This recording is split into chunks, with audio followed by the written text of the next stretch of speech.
nakatapos na ako mula sa hirap, magkakaahon na ako. Akala ko diploma'y susi sa pangarap, at bukas ko'y magiging maliwanag. Akala ko kapag pasado na sa madali nang makakahanap ng trabaho. Akala ko'y mapapawi na ang pagod, at sa magulang ko'y makakatulong. Pero bakit hanggang ngayon parang ang layo pa rin ng panahon?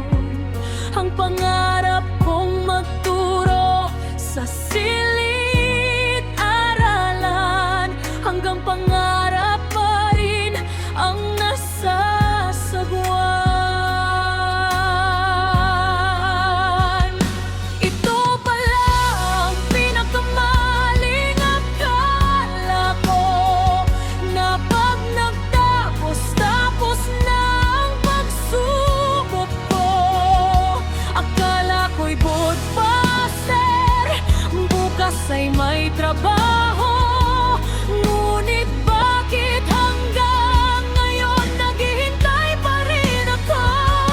Napakarami pa palang kailangang pagdaanan, parang butas ng karayom bago mapagbigyan. Kahit anong tiyaga, kahit anong paghihintay, minsan ang nauwi sa luha't panghinayang.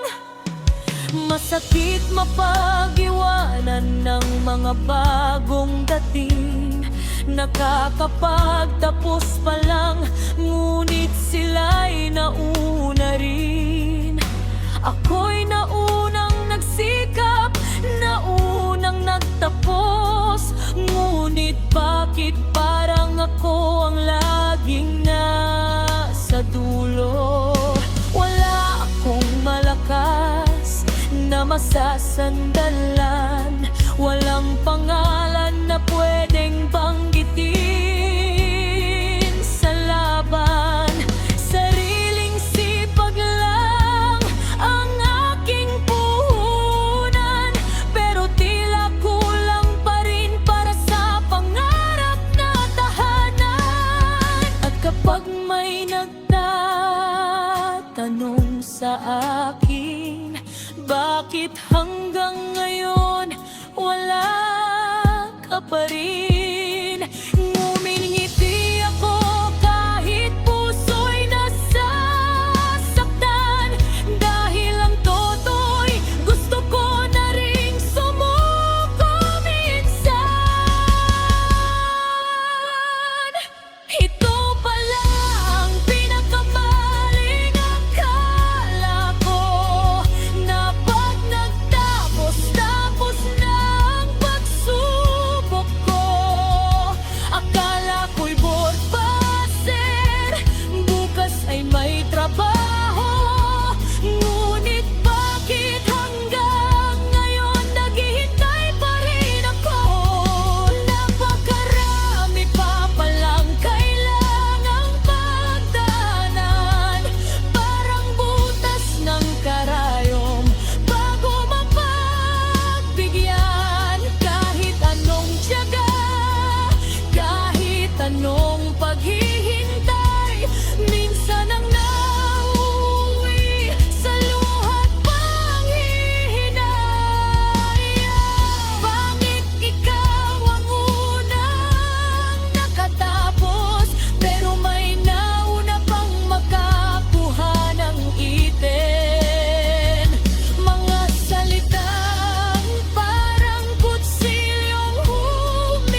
gabi, tahimik akong umiiyak. Ang sakit ay pilit kong itinatago sa lahat. Kabiguan, lihim kong ninanamnam, kasabay ng kumakalam na sikmura at luhang bumabanag.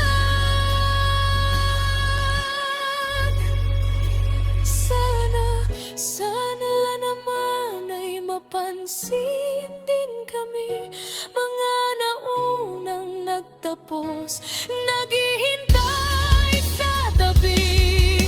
Hindi naman kami humihingi ng pabor, gusto lang naming mabigyan ng pagkakataon. Sana'y dumating din ang araw na hinihintay, na ang pangarap kong pagtuturo ay maging tunay. Para sa magulang kong matagal nang umaasa, masabi kong mapagkaya ko na.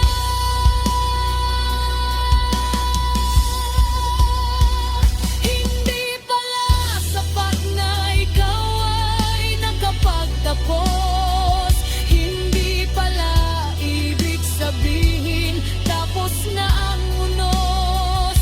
Pero kahit ilang beses akong mapagod at masaktan, pipiliin ko pa rin mangarap at patuloy na lumakad.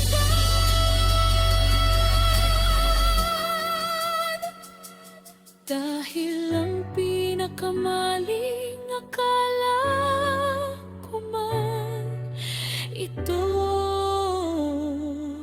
sa buhay.